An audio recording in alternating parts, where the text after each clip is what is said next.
Some say that modern suburbia has conquered the Old South. But here in Woodstock, Georgia, they teach you to treasure your heritage. And when a young woman vanishes on the anniversary of her cousin's disappearance, is somebody targeting this family? What's going on? a decades-old mystery roars back to life. And Woodstock gets a history lesson it will never forget.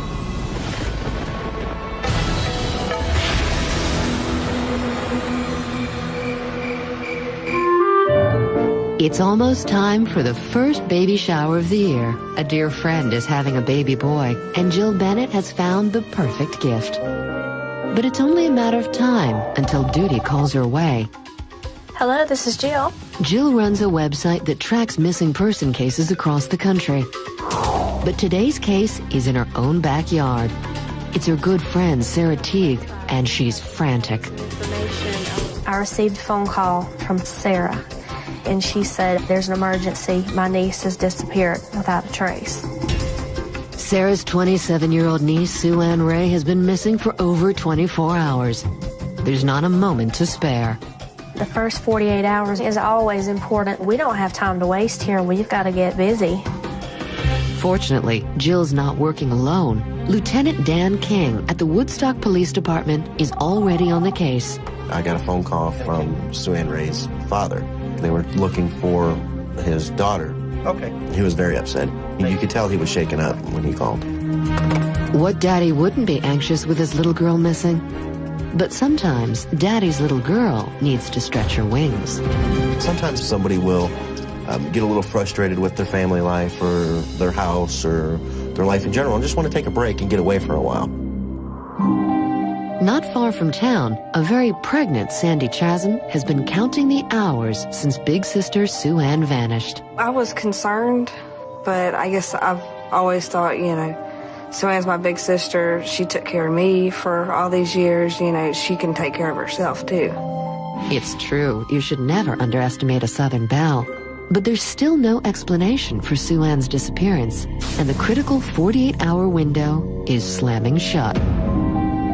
Still, some in town hold hope that the window is open just enough for Sue Ann to slip back through. I mean, it's a small town. People take off all the time. Maybe she wanted some excitement in Atlanta, got a studio, who knows?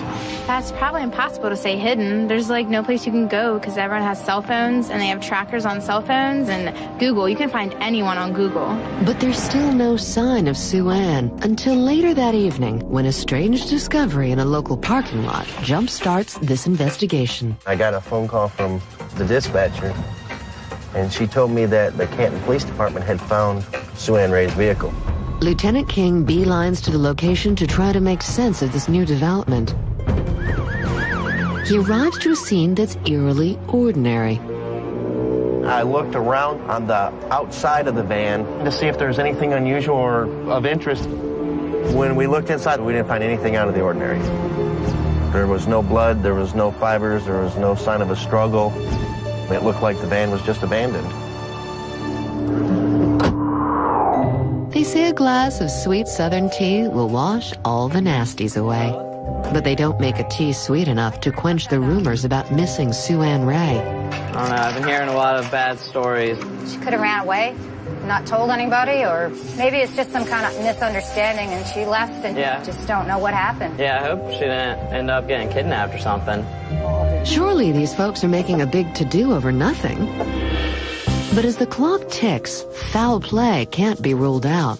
So investigators must begin digging for suspects. In a missing persons case, one of the first people that you might want to look at would be a spouse. Conveniently enough, Sue Ann has an estranged husband.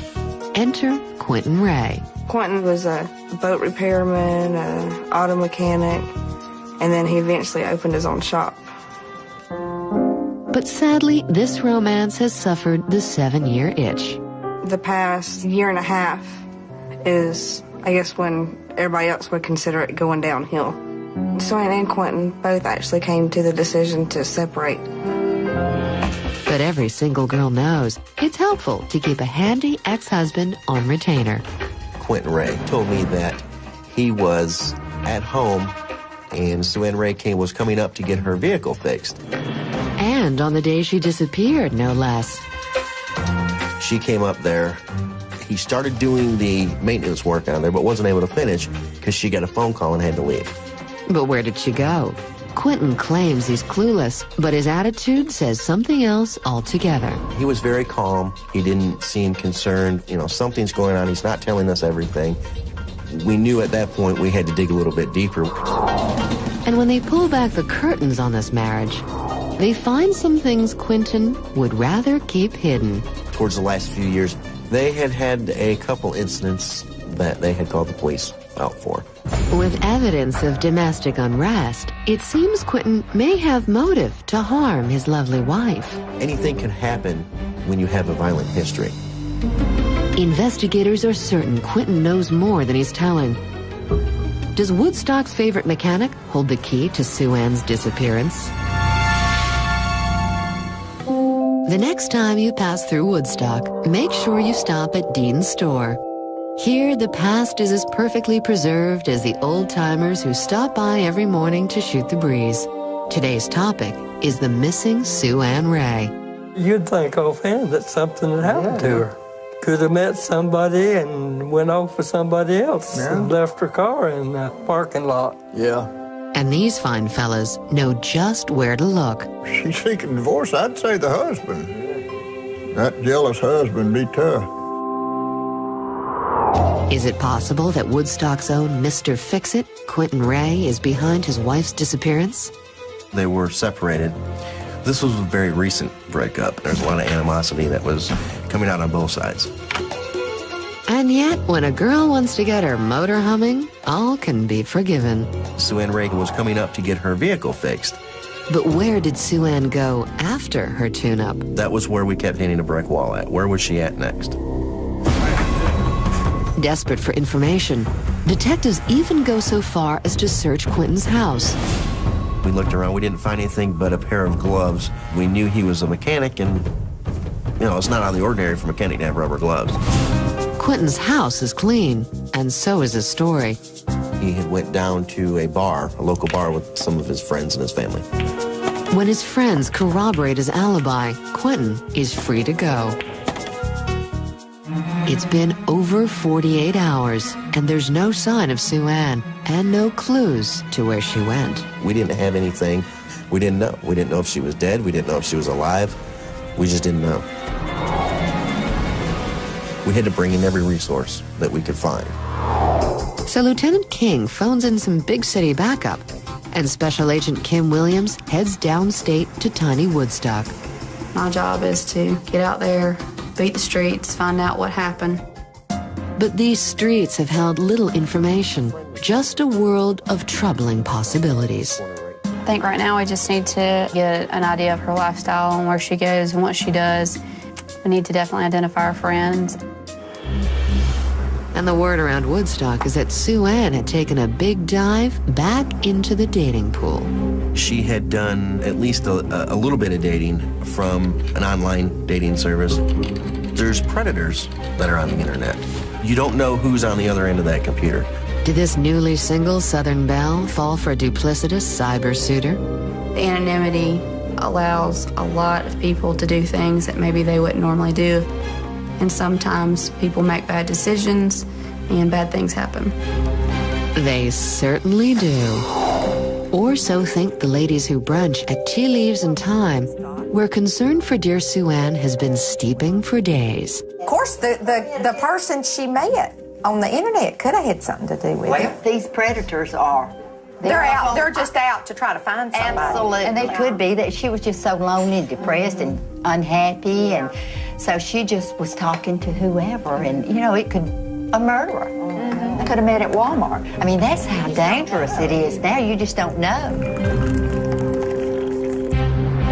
Nowadays, you just never know what you'll find if you open up a lady's laptop. We had to seize her computer, and we had to have that forensically examined to see who she was talking to. But it turns out all the local chatter was indeed idle. She hadn't really dated anybody from the internet. Why settle for virtual love when you've got the real thing? We determined that Sue Ann was involved with another individual And for detectives, this brand new beau is another suspect. It was important to us to know the last time he talked to Sue Ann Ray was and when the last time he saw Sue Ann Ray was. Detectives hope this gentleman caller can explain where Sue Ann went after leaving Quentin's home. Maybe she was going to meet this boyfriend. And if so, this Southern gentleman had best brush up on his manners and make himself presentable to police. But when investigators questioned this new friend, he claims he was out of town visiting his mother. Is he telling the truth? Or is he just hiding behind mommy? We checked out his alibi. We checked out his family. We were able to substantiate everything he told us. So we ruled him out. It's another dead end. And as the clock ticks without any news, missing persons advocate Jill Bennett struggles to keep the faith. I knew when I got into this that it wasn't going to be a rosy road. And this road gets rougher when Jill learns of another family tragedy. Sue Ann Ray is the cousin of Heather Teague. They're first cousins. And there's something these two cousins have in common. Heather Teague was abducted. But there's one more shocking detail that sends this investigation reeling against the ropes. They disappeared on the same day. The very same day.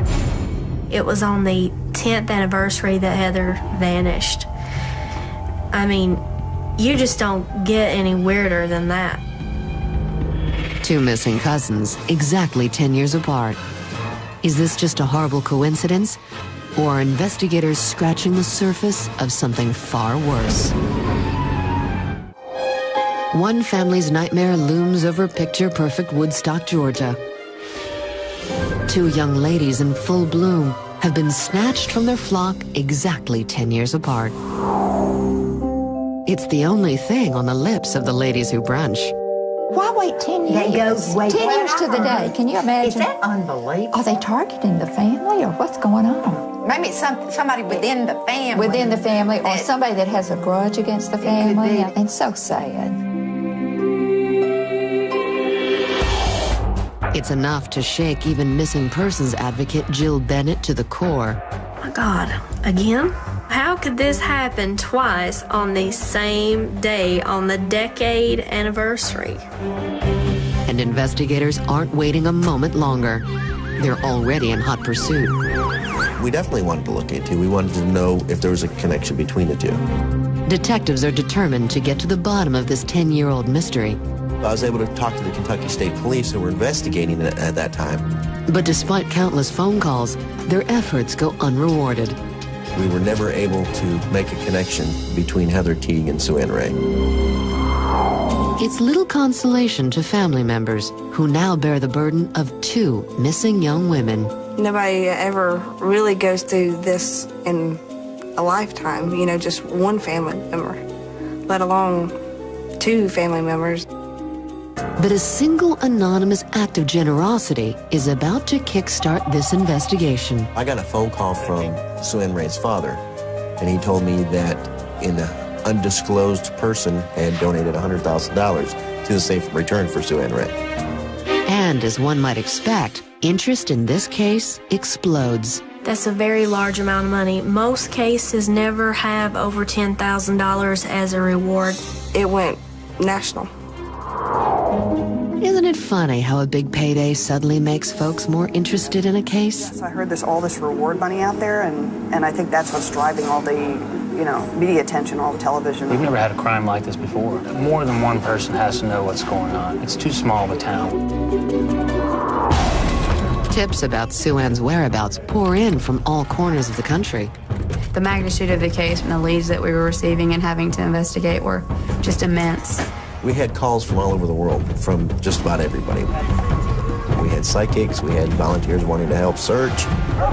We also did wood searches with cadaver dogs based on leads of information we got. Despite the all-out effort, nothing ever materializes. It's time for detectives to stop pounding the pavement and set their sights just a little bit higher. We had to get a search warrant for her cell phone records from the cell phone company. And when Agent Williams and colleague John Cagle analyze these records, they find startling information that sheds new light onto an old suspect.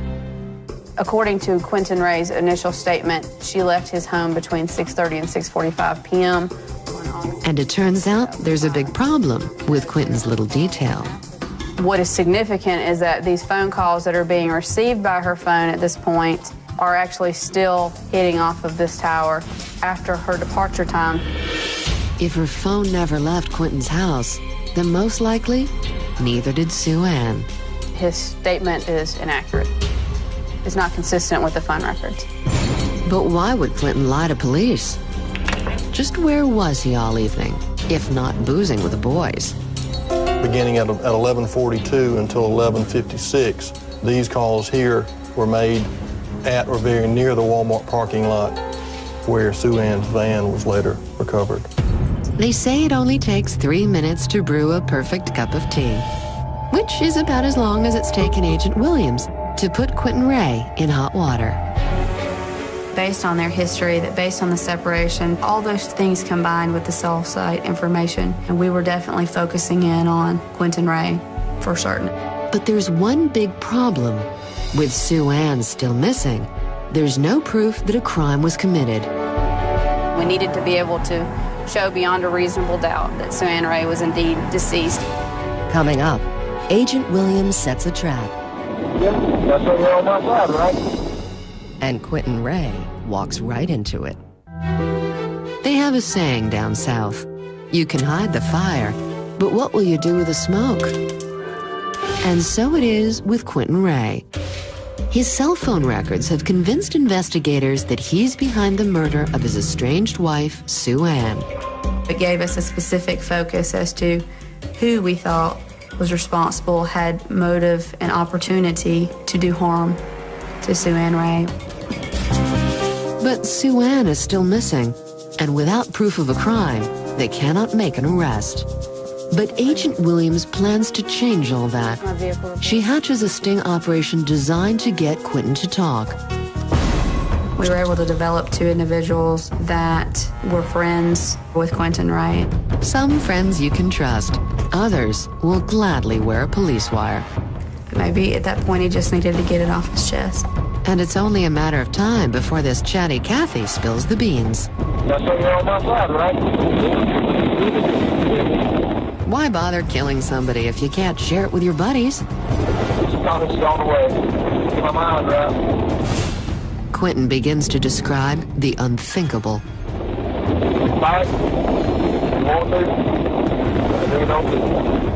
Ultimately, he took control of her and killed her.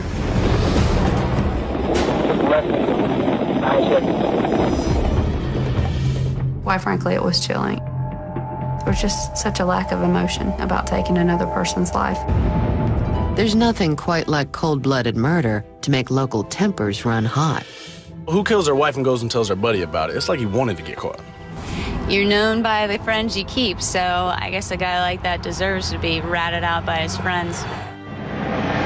Quentin has given a command performance, but there's one more step before cops can slap the cuffs on this killer. We still need to find Sue Ann. We need it for a murder charge. That shouldn't be too hard. Investigators know that Quentin can't keep a secret. We decided to see if we could then work Quentin into a situation where he would feel comfortable in telling Sue Ann Ray's location. And nothing makes the lips move faster than cold, hard cash. And they would talk about how they could split that money, but in order to do that, that they would have to find Sue Ann Ray. Well, what are you sending? Over 10 water. And if that's not description enough, Quentin kindly provides a map. Quentin drew in pencil, indication of a road, field, and a clearing, and then a smiley face marking Sue Ann Ray's location. With a map in hand, agents slip into the woods just before dawn. They came across an area that was flattened out. Once there, they began digging, and they detected the scent of decomposition, and ultimately uncovered an extremity of Sue Ann Ray's. At last, Sue Ann Ray has been found. She's been strangled to death. We knew that we would be able to then prosecute Quentin Ray for her murder. Quentin is brought to trial, where he pleads guilty to the murder of his estranged wife, Sue Ann. Quentin Ray was sentenced to life in prison with the possibility of parole, I believe, in 20 years. Quentin never gives a motive, but the townfolk of Woodstock are not short on theories. What was the motive? Because she was supposedly seeing another man. That is so horrific. He was full-blooded. He is right where he needs to be. These days, Jill Bennett is as busy as ever, but she's still haunted by Sue Ann's murder and the family's ongoing heartache. Heather has never been found. I hope Heather's case is solved. I think it's solvable. It's just very odd to me.